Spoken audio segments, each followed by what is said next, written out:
Welcome to Sports Econ 101, the show where we discuss sports topics from a business perspective. I'm your host, Edward Brown, along with my co-hosts, Vern Glenn, CBS affiliate KPIX TV in San Francisco, FP Santangelo Jr., and Russell Jackman. At each commercial break, we're going to ask a sports trivia question, and today it's the NFL 100 Touchdown Club. All right? That'll be kind of fun. Interesting. We're trying to get Bruce McGowan with us, but holy smokes, he's having a hard time getting in on the Zoom. Maybe I'll just have to have him come into the studio. And well, you'd have really a lot of trouble getting on Zoom since we're using Ring Central. Well, that's true, but Ring Central uses Zoom technology, so it is what it is. Okay, let's see here. There are a couple of things we want to talk about in the upcoming segments. One, is there going to be baseball this season? That'll be kind of a big one. The U.S. boycotting the Beijing Olympics. The Oakland A's possibly moving to Vegas. I guess every Oakland team has to move to Vegas, right? Amazon entering the collectibles market, which is kind of interesting because they've got some high-profile players, both basketball and baseball, kind of invested in it. I thought that was kind of interesting. And boy, those games last week. I tell you, what's exciting about football this season is how close a lot of these divisions are. Oh, sure. Yeah, I mean, in games that could go either way. Yeah. Yep. Yeah, no, I love it. Okay. And who knows, maybe we're going to try to get Bruce. We'll have to get Bruce next time. All right, I'm going to text him after this little segment here. All right, this segment of Sports Econ 101 is sponsored by Pacific Private Money, still providing mortgage investments currently yielding over 6%, secured by real estate. Doesn't get any more conservative than that. Check them out at pacificprivatemoney.com, which, by the way, we do have a fund, which I'm one of the managers, where we pay a flat 7.5%. Not bad. Pretty conservative. All right, stay with us. Sports Econ 101. I'll be right back. Welcome back to Sports Econ 101. Edward Brown here, along with FP Santangelo Jr., Vern Glenn, and Russell Jackman. So, guys, what's going on? Baseball. A little bit of a lockout. Reminds me of 1994. Yeah, 94, 95. It's the lockout. It's alive and kicking. Both sides far apart. Interesting. On the day that we record this show, I will run in and kind of pick the brain of Gabe Kapler at an event later on tonight. But if you go to the team websites, the MLB websites, you don't see images of any player on those websites. For the Giants, the only figure you see is Gabe Kapler, who's the manager, but no players. So I mean, this is it is here, it is real, and it's a thing. Well, at least they don't have Krusty Krab. We don't want remember that guy. He's being locked out too. Yeah. I mean, I remember the 94 season, but that was actually done, about halfway through? Yeah, and the saddest moment about 94 was that I was driving across the United States at the time, and I was in Chicago. It's the only time I've ever been to Wrigley Field, and there was supposed to be a game there. And there's a picture of my brother and myself standing at midfield in Chicago with our heads bowed down and our baseball caps over our chests, for a game that was supposed to happen between the Mets, but was not happening due to the lockout. It's the only time I've been in Wrigley Field. So guys, I want to bring up a couple things here. So we have the lockout, the first lockout since the strike back in 1994. We have these couple issues that are coming up. They're purely economical. So the players want to get paid more. Analytics are actually starting to pay the second tier and third tier players less and less, as we're seeing, especially younger. They want to get rid of the time manipulation. Of course, if you have a favorite baseball team, you've had a prospect that hasn't been called up when it should have been called up because of time manipulation. How frustrating is that as a fan? Mm-hmm. We've seen it with Chris Bryant. We've seen that with Wander Franco. We've seen this with so many different people. But the thing that nobody's really talking about right now, and I'm kind of worried about, is if this baseball lockout goes past the soft deadline of February 1st, that's when we're starting to go into spring training. How is baseball going to be able to recover for this? What if it goes into the baseball season, which some people it's a very realistic thing that could happen. It could very well happen. So we had the steroid era. We had Barry Bonds, we had Mark McGwire, we had Sammy Sosa revive Major League Baseball. What is going to revive Major League Baseball? What is? Are they going to have to juice the baseballs again? Are they going to have to? What are they going to do? Are they going to juice the bats? Like, what is going on here? Like, if these are things you got to start thinking about of the livelihood of baseball, if this goes into the season, which is a very real possibility from what I'm hearing around Major League Baseball. And it's going to be interesting to see if, how the public responds with, millionaires going to war with billionaires and things like that. But there's a lot of grievances on both sides that need to be aired out, and this needs to be solved before that soft date at February 1st, and then of course before opening day. How much is it? Yeah, you brought up a pretty good point, because we live in a day, I don't care where you are, where you're watching from, it's relatively expensive everywhere. Yeah. And if you got a dual income family and you're trying to save money to take your kids out to a ball game, how can you possibly feel for millionaires and billionaires fighting at each other? You just can't. Yeah. And so what do you do? Well, you move on to other things, and I think that will hurt baseball. What attracts people to baseball? Action, home runs, dynamic plays. I mean, that you're gonna have to see more of that instead of the game that goes 12 innings for a 2-1 ball game. So I think it's a short attention span society that we live in. And so if and when baseball resumes, they're going to have to do something to make it exciting. They could lower the mound again. They did that from 67 to 68, Bob. Well, I will say this, Vern, the overall ratings were up last year for Major League Baseball. So they were doing something right. They're starting to promote their young players. They're doing things the right way. So that was a good sign. Actually, all ratings were up within certain markets. Obviously, it's always dependent on the record of the team, right? But even the World Series did very well when people thought it wasn't going to do very well. So that's a very encouraging sign. But I agree to you. They have a problem here. And that's why they've been experimenting with the baseballs. That's another story we could get into too, where they actually used a normal baseball or a deadened baseball, and then they use a super juice baseball, and they mix them in the same bag, and they use them in games. And that brings up a whole plethora of moral issues and ethical issues. Yeah. Right. You're talking about, gambling, betting, overs, unders, all these things. Well, someone's going to manipulate that too, right? It's like, okay, we'll make sure we get a lot of juice balls on our side.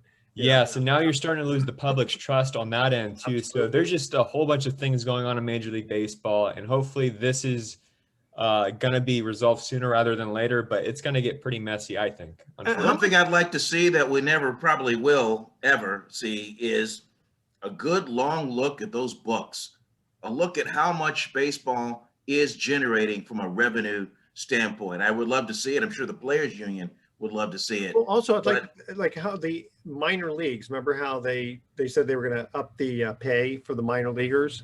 I wonder how much, if collectively per team, that's costing the owners.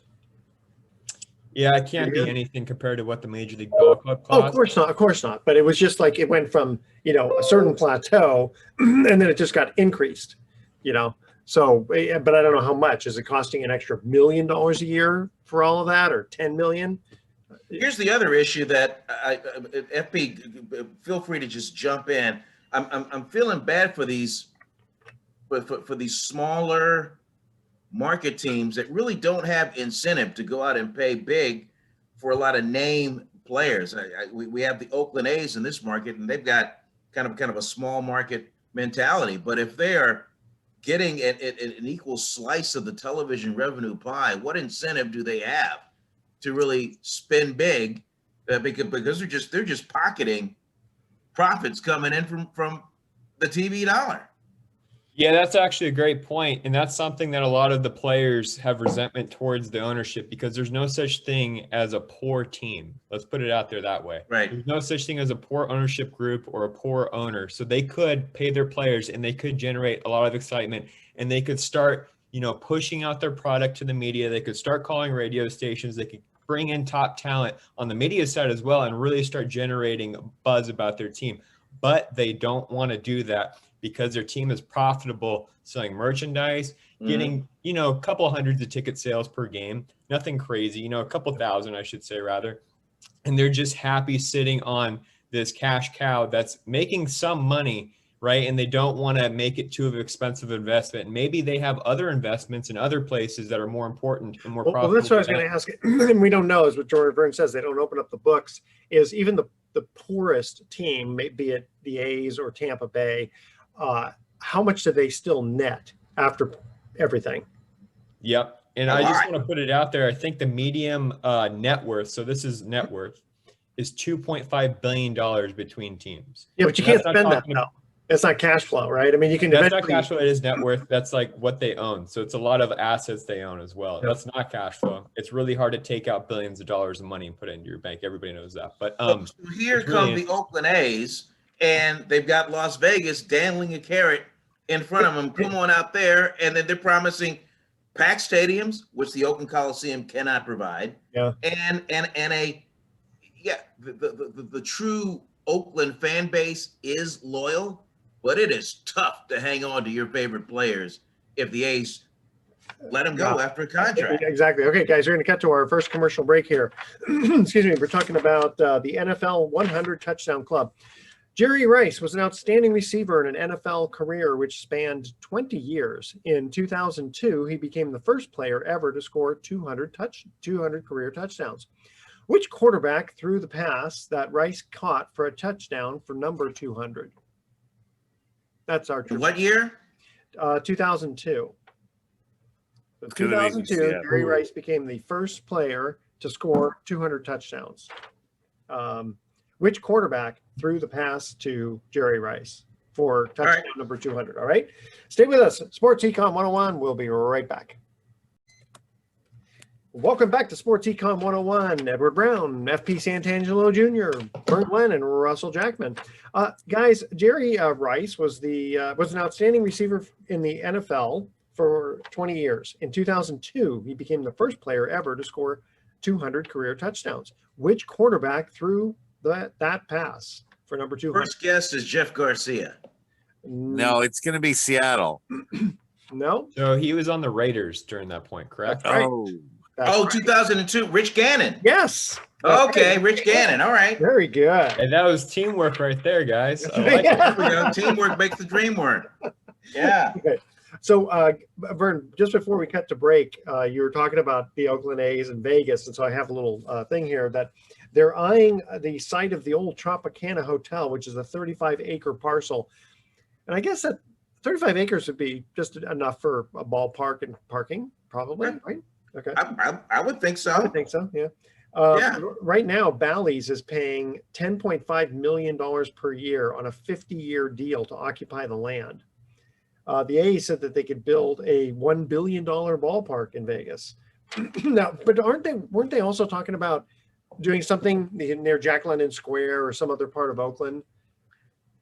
Yeah, Howard's Terminal. Mm-hmm. That's in Jack London Square, and that's still being talked about, bandied about. Should the A's stay here? But the problem is there's a period of time between the A's lease, which ends at the Coliseum, and when that Howard Terminal ballpark would be ready. Where would they play in between? There's just wow. It's just a mess. And then what would they do with the ballpark? Like just have concerts and stuff? Well, they have concerts right now in the Coliseum Arena across the concourse. They're still doing that. As far as the actual stadium goes, who knows? Who knows? Should that happen? But the A's could be out of there far sooner than that. They could, and if they move to Las Vegas, I mean, I can't be mad at them for doing it. I have a couple points to make about Las Vegas and that site specifically. So if you watched over the weekend, as we're recording this, the Washington football team played the Las Vegas Raiders. Mm-hmm. And the Washington football team fans completely took over that stadium, and we're seeing a huge trend of that. So teams of other fan bases are coming in, especially during the Vegas Golden Knight games, the Las Vegas Raider games, and they're just taking over that city. So it's a very transit city. We've seen this in cities like Washington, D.C., where there's not a lot of people that have grown up there that live within the city. It's a lot of people that come outside into somewhere else. Yeah. So this is really hard to generate a home crowd for your teams. It's really hard to do that. That being said, baseball is the most popular sport in Vegas. We've seen 3 huge names come out of Vegas recently in Bryce Harper, Chris Bryant, and Joey Gallo. They actually played all on the same high school travel team. How about that? Uh-huh. Wow. But those are guys that could be owners one day of this team because they're going to be making that much money eventually. But just go back to the point. Is Vegas gonna be a good baseball area? I don't know. They do love baseball there. It's a very big area. UNLV, the I think is the Raiders, right? Correct, UNLV. Well, The regardless, Rebels. the Rebels. yeah, Rebels. yes, The the Rebels. Rebels. They actually have a great baseball program too, and it's just something there that they've always loved. So it'll be interesting to see if baseball really attaches there. But again, it's a transit city, and if you're gonna bring a baseball team to Vegas, you have to go big. We talked about it in the last show. You have to bring in the big free agents. You have to bring in the stars because it is a show city. And The you've show got to me- have, it's got to be a dome. I mean, you can't play in the summertime. Yeah, it's going to be a jump too, and Yeah. the ball is going to fly. The ball is going to fly there. You're going to see numbers that you're going to see typically that you see with the Colorado. Rockies, just because it's so hot there and the air is so thin. Trust me, everybody always talked about, oh, I'm going to Vegas for a travel ball tournament this week, and I had 6 home runs when I came back in Little League. Wow. So you're going to get a lot of those that. were outdoor stadiums, right? I mean, 6 home runs indoor. and 6 home runs and $2,000 less in their pocket. Yeah. That's right. Yeah, that's a whole nother story with Okay, travel but if you ball. have a dome, though, it's going to be air conditioned, so it won't be quite as hot, right? They're not gonna, Yeah, but the ball just flies there in It'll still Vegas. fly? It really does. It's just something about the area, and I think the altitude and all that stuff. It's You just know, and interesting. I think, and tell me if I'm wrong, but I would think like Raider fans are going to be more loyal to watching in Vegas than A's fans would be watching in Vegas. yeah, that's just football though. Football is a different beast. Like you Yeah. just get the more loyal fan in base, or excuse me, in football. I think just the Yeah. crazier, more rabid fan, and then plus it's only one game a week too. Yeah, You know, in exactly. baseball, you're gonna have like 6 games there a week, and you know, you go to one game a week. Very rarely does a fan go to all games in a series in a week. Yeah. You know, in a home No. series. Yeah, and also Yeah. like you said, the transient part. I mean, there's a lot of people they'll go to Vegas for a vacation and take in a ball game, and then you have the luxury suites and all that. I mean, I remember we had an attorney who we worked with who was a big gambler. And so we would get to go on these junkets with them. And so we went to Reno to stay at this just phenomenal. If you ever, I don't know if the Pepper Mill still has it, but I remember it was 1998 because McGuire and Sammy Sosa were battling it out. And we stayed in this one called the Safari Room. And I mean, if you ever look up the Safari Room at the Pepper Mill, it was in Reno. Anyway, so we go there, and the host actually flew the attorney all the way down to San Francisco, to Candlestick back then, to watch a 49er game, and then flew him back to Reno. Even Wow. though we lived in Marin, and it was crazy. But again, it's that sort of thing where I could see in Vegas, you'll get a lot of the hosts to have these luxury suites, and I mean, it'll probably be 80% of them would be luxury suites. Yeah. Luxury suites, and then don't forget the trips to Vegas, the packages offered. Yeah. Hey man, hey, let's go to Vegas. Hey, we catch a couple ball games, go to a show. I mean, it's just it's going to be like that all the The time. hotels will partner with them too. Go ahead. Yeah. I'll say this. I've had more friends reach out to me saying, hey, let's go to Vegas for a weekend to go to a Raiders game. I don't think I'll have friends say that to go see an A's game. That's true. And even though the time, well, of course, baseball's usually a little bit of a shorter game, time wise, but yeah, very interesting. Let's see here. Moving on, is the U.S. It looks like they're boycotting the Beijing Olympics. Yeah, it's a diplomatic boycott. I mean, the athletes are still going. It's just that the heads of state and the pomp and circumstance, all that kind of stuff, the U.S. is not involving themselves with that, Well, that's sending some sort of a message to China. You know what? Being- That's not so bad. I wish they would have done that in 1980. Carter should have done that rather than just boycott the whole thing. But go ahead. Yeah.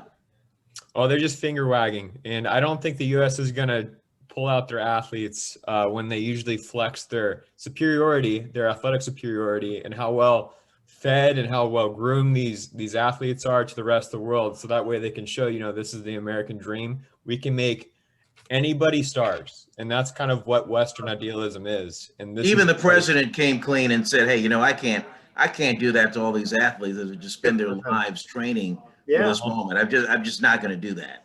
Yeah, it's been the biggest flex of foreign policy for the United States since forever, to bring over the American athletes, to show how powerful, how strong they are, how well put together they are. And, you know, it's just part of it. And it's a very interesting thing that they do. When you think of beyond sports, think beyond sports and think about how this is influencing the rest of the world. Oh, There's yeah. people that have favorite athletes. I mean, you probably have a favorite athlete too from a different country. And you're like, you know what? I'm going to do some more research about this country. Like, you know what? It'd be kind of cool to go to vacation there. Well, That's you know, kinda how it goes. I go back to, the 1936 Olympics in Berlin before the war, when Hitler was, proceeding over it, so to speak, and Jesse Owens just decimated, everybody. And even if you guys are too young, but Vern will remember Hogan's Heroes. Sure. There was actually an episode where Sergeant Kinchlow, who is a black sergeant in the army, who was a prisoner of war, and he had to fight a German. It was kind of a boxing match, and the German general even made a comment about, do you remember 1936? General Bull Carter. That's right, Yeah, exactly. I remember that. Yeah. That's a great episode. That's one of my favorite episodes. And I mean, that's even on a comedy show, they even made a comment about that, and to try to make the superiority of the German race. And you know what? When in 1936, Hitler didn't even acknowledge the American athletes of color for beating his German superior athletes on the track. Which I think which I find kind of interesting, because 36, that's 11 years before Jackie Robinson, reintroduced color into baseball. Mm-hmm. And you kind of reintroduced. You mean introduced? No, because remember, Fleetwood Walker in the 1880s was a black player in the I think it was the National League. So he just kind of rebroke it, the era. Right, Cap Anson. So Fleetwood Walker was a black player. If you go to the Hall of Fame, you'll see a picture of him in there, and he was good enough to make the baseball team. And I remember, maybe the Cincinnati Red Stockings or whatever. But it was Cap Anson who basically had put the color barrier back in, and that for all those years, and then finally Jackie Robinson kind of came back in. But it's interesting because in 1936, I mean, you had the color barrier, but yet I guess people were intelligent enough in the whoever was running the Olympics to go, you know what, screw the color barrier. We got to prove superiority. And if these players, we're going to put the best out there. Okay, hey guys, I got to cut to the second commercial break here. I'm talking too much. Steve Largent had a brilliant career with the Seattle Seahawks, scoring 101 touchdowns from 1976 to 1989. He later served in the U.S. House of Representatives. Which state did he represent in Congress? That's our trivia question. All right. Stay with us. Wow. Econ 101. I'll be right back. Welcome back to Sports Econ 101. Everybody knows who we are. I'm not going to go through that again. Okay. Steve Largent had a brilliant career with the Seattle Seahawks. And I remember, man, that guy was hands-on. He was like Fred Biletnikoff, man. Touch the ball, doesn't drop it. Scoring 101 touchdowns from 1976 to 1989. He later served in the U.S. House of Representatives. Which state did he represent in Congress? And I believe Washington State, that would just be too easy. Yeah, no, it's no, because it wasn't Washington. Where if you maybe remember where he came from? Alaska. No. All right, we have 48 states left to go, and we got about 30 minutes left. No, I was kidding. Was it New Jersey? Oklahoma. Oklahoma. All right. Okay. I wasn't there. All right. Who just, by the way, hired a football coach to replace Lincoln Riley, who went to USC. Mm-hmm. How about the coaching carousels in college football? My gosh. Yeah. You know what? I feel bad for the kids. They were promised something. They went to school there. They maybe have an education background that they're trying to get their degree there. And then they want to play football too. And now the coach left, and it kind of puts them in limbo right now. So I feel for those kids. Yeah, except Notre Dame, though. Did you see? Were you going to say that, Vern? Well, I was just saying, which brings up the importance of the transfer portal now. Yep. Because now you can just jump right into the transfer portal once something like that happens. You see all these decommits from Oklahoma, and now a lot of them are going to USC because of Lincoln Riley. Interesting. Yep. Well, I loved when they interviewed, his name escapes me, but the new coach for Notre Dame, they on ESPN. Cameron Freeman. Yes, that's it. And so on ESPN, they had a bunch of the Notre Dame players kind of like gathered around. And then when they saw it on TV that, who was the new coach, they just cheered. They just love, and he just gave an awesome, respectful speech. I mean, if I were a player, I'd love to play for that guy too. Better yet, one of the position coaches had the team meeting talking about, the commitment and the pride and this, that, and the other. And, it was just, all fighting Irish all the time. And then at the last minute, he says, I'd like to bring in the new football coach. And then he comes in and the team went crazy. Yeah. That's awesome. And of course they have to see the movie Rudy again, just to kind of get jazzed up. And then we'd be amiss to not talk about Brian Kelly going down to LSU and having a Southern accent all of a sudden. Yeah, all of a sudden. Yeah, did you see that, Edward? Yeah. You know what? You can always just kind of put that on. It's not that hard. Yeah. Hey, I will say this. I'm a comm major. I have a comm degree. So I have a communications background. There's a theory called communication accommodation theory that you actually start to talk like the people you're around and you don't really understand why. You just kind of do. I'm sure you've gone to the South or had some friends from the East Coast and you start talking like them out of nowhere. Yeah. It actually helps with communication. Research shows that. So, well, I was born in Brooklyn, but we moved out here when I was about 2.5 years old, and actually though for a number of years, probably for until I was about 5 or 6, I actually still had a Brooklyn accent.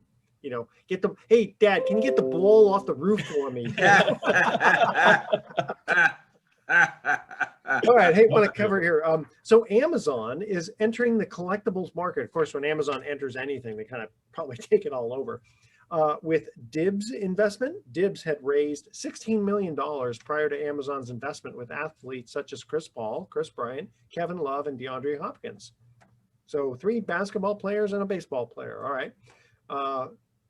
So interesting how they're getting involved in the collectibles market. I guess there's been sort of a resurgence of that. I remember I still have some of my baseball cards from the 60s, but it wasn't until the early 80s that suddenly there was this huge explosion of collectibles and baseball cards. And unfortunately, between Donruss, Fleer, and Topps and anyone else, they just flooded the market. Right. So I've got like Mark McGuire's rookie card. I've got 50 of them, and they're maybe worth $1 a piece. Really? That's really surprising. I would think a McGuire mint rookie card would be worth more than that. So I want to throw this stat out here. The sports memorabilia market as of last year was worth $5.4 billion. And we've actually seen a lot of players start to show off their memorabilia, donate it to charity, or actually collect baseball cards again. And the baseball card market is surging right now. I mean, I don't know if you guys follow Dallas Braden, the color analyst for the Oakland Athletics, but he's always opening up cards. He's like, oh my goodness, look what I got. And it's actually these cards are going for $500, $600, sometimes even $1,000. Wow. So this memorabilia market is exploding again. And we're seeing people really investing a lot of money, especially people that have some money to throw around, into these sports collectibles of their favorite players growing up. So this is actually a great move by Amazon. And what's interesting about Dibs system specifically, it's blockchain. So that way you can cross-verify items with people to make sure that you're getting what you're getting. So this is a very smart investment from Amazon. And I got a few collectibles myself that I'm probably going to put up there and see what the fetching price is. I was about to ask the question. We can kind of go around the room here a little bit. If money was no object, what piece of sports memorabilia would you like to own? Ooh, that's a great question. I actually have the 3 things that I would want. Really? What's that? And this is throughout my family, by the way. This is not mine whatsoever. This is the family's. All right. I have a Barry Bonds signed baseball bat that was game used after he hit a home run. He gave it to me after a baseball game. He handed it to me right in the clubhouse, which is amazing. Barry's the best. Wow. I have a Mickey Mantle signed baseball that's been verified, signed by Mickey Mantle. And then I had the last out recorded at Candlestick Park. Oh. Wow. Yeah. A baseball. So those are the 3 things that are family heirlooms that I hope to pass down to my kids one day. Wow, man, you put that in the family vault. Yeah. Yeah. Wow. Wow. I still, it's funny because in my vault, I vault, whatever. I have Rod Carew's rookie card. Oh, wow. Yeah, I've got Mickey Mantle, but it's not rookie. I mean, it's from the '60s. So I've got a bunch of Willie Mays, Harmon Killebrew, That's Willie awesome. McCovey, and all that, which is great. Yeah, and they're in good condition. But again, I don't know what they're worth now. I mean, they ebbs and flows. In fact, I went to the local store here one time, and we were talking baseball, and he had just sold. He showed me on the screen a Christy Mathewson, and it was only going for $100 back then. This is probably 15, 20 years ago, and it was in decent shape. It wasn't mint, but it was in decent shape. It's like, yeah. I would easily pay that for Christy. What I'd like to have, if money was no object, I'd love to have a ticket from the first AFL NFL World Championship game. I'd like to have that framed and put away. I'd like to have a signed, autographed, game-worn jersey by Jim Brown from the Cleveland Browns. I'd love to have that. And I'd love to have a Honus Wagner card. Yeah, of course. Oh, yeah. I'd like to have that. I've actually seen that in person. I've seen that in person. Keith Olbermann actually carries it in his pocket wherever he goes to baseball games, and he has one of the four, and it's very, very small. Yeah, it's very small. Yeah, it's like very, very tiny, and he's got it like quadruple laminated in like bulletproof glass. It looks like, and it's so interesting that people bring these cards around to games. Oh my God! I don't know if I could do that, man. No, I mean, it's worth over $1 million. I don't even know off the top of my head what today's value of that is. It's got to be. I think it was $4 million last time. Let me check real quick.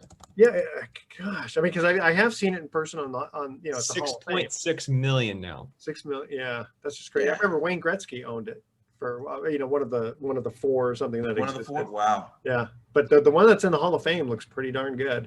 Of course, I don't know where they got it from. I mean, who's going to donate that? Well, of course, if you're super rich and you just want to, you don't care. I think you put your name on the plaque, like so and so donated this card. Oh yeah, yeah. So. Gee, I wonder what the Hall of Fame would want from me. Edward who? Probably not much. All right, guys, that's all I got. What else you guys want to talk about for the next couple of minutes? Kind of in a low-key way, the Rooney Rule has come into play, not in the NFL now, but in Major League Soccer, to create more diversity, more opportunities for minorities to involve themselves in the game. And it's a league that's 30% Hispanic, 20-some-odd% Black as far as players go. But there's only 10% of the coaches are of color. And what the MLS is trying to do is kind of rework the Rooney Rule so they can create more diversity at the upper coaching management levels of Major League Soccer, a game that is of worldwide appeal. So I just one of those things I just wanted to throw out there. And on the subject of soccer, shout out to Florida State, the women's team. They won the national championship in the South Bay 3 times since 2014. They've won it, so they got a good thing going on. The game was at Santa Clara University, and it was quite a moment. They won on the strength of penalty kicks. I don't know how you guys feel about that. You play a whole game, then you play 2 10-minute extra play, and then you have penalty kicks, and your fate is decided on that.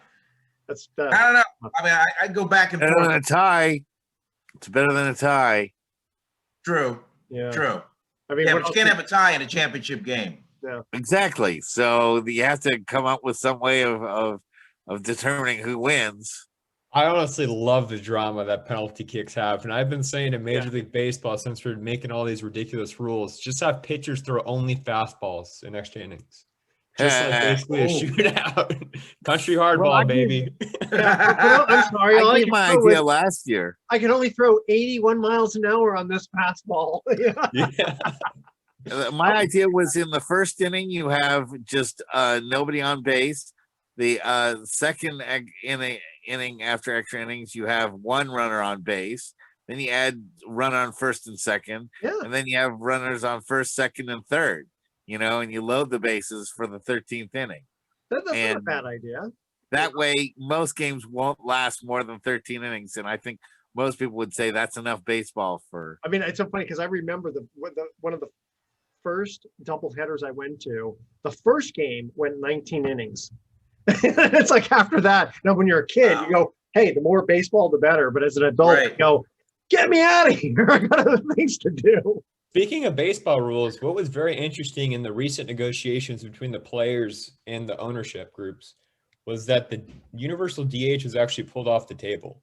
So teams are still preparing to have it just in case for the National League. The National League teams have been looking into, before the lockout, of course, to find DH pieces, but they took that off the table. And then the ownership actually took off the salary cap for player individual contracts too, which is another thing that I thought was going to happen. So those are two things there that in baseball, we'll see if that happens next season. I think the universal DH is inevitable, even though I can't stand it. It ruins the game. It ruins the game. I love it. It may ruin the game, FP, but it's prolonged a few careers. Oh, absolutely. You get more scoring. Okay, here we go. Third trivia question. Emmitt Smith was a great running back who scored 175 touchdowns from 1990 to 2004. He is mostly known for his time spent with the Dallas Cowboys. However, which team did he finish his on-field playing career?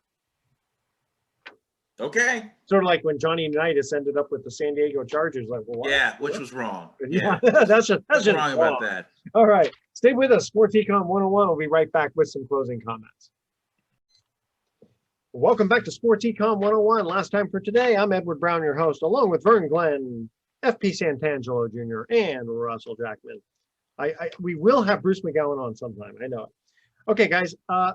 Emmitt Smith, great running back who scored 175 touchdowns from 1990 to 2004, mostly known for playing with the Dallas Cowboys, of course. However, which team did he finish his on-field playing career? Was it the NFC Cardinals. West? Is it in the NFC West? Yes, it is. Okay. The Cardinals, The right? Cardinals. That's right. The Arizona Cardinals. Okay. There, you didn't need a whole bunch of extra hints. Like you guessed it. All right, guys. We have 1 minute before we have to get to our thoughts of the day. For any predictions for my thought for my immediate thought comes back to Steph Curry at age 33. He continues to just dazzle people game by game. As we record this show, he is 16 3-pointers away from tying Ray Allen for all-time 3-pointers, and just the way he plays, his energy, his passion, and his just general love of the game is just something that I truly admire. Okay, guys. Awesome way to end it. Okay, here's our thoughts for the day. So I apologize to my wife about my creased clothes. I'm sorry, I have an iron deficiency. Okay, and you like that? That's a great one. Okay, and I used to have an unhealthy obsession with Thanksgiving leftovers. I finally had to quit cold turkey.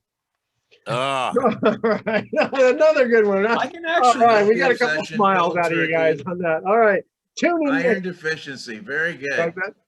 Yeah, my wife would like that. Okay, tune in next week to Sports Econ 101. We'll be discussing sports topics from a business perspective and asking more sports trivia questions.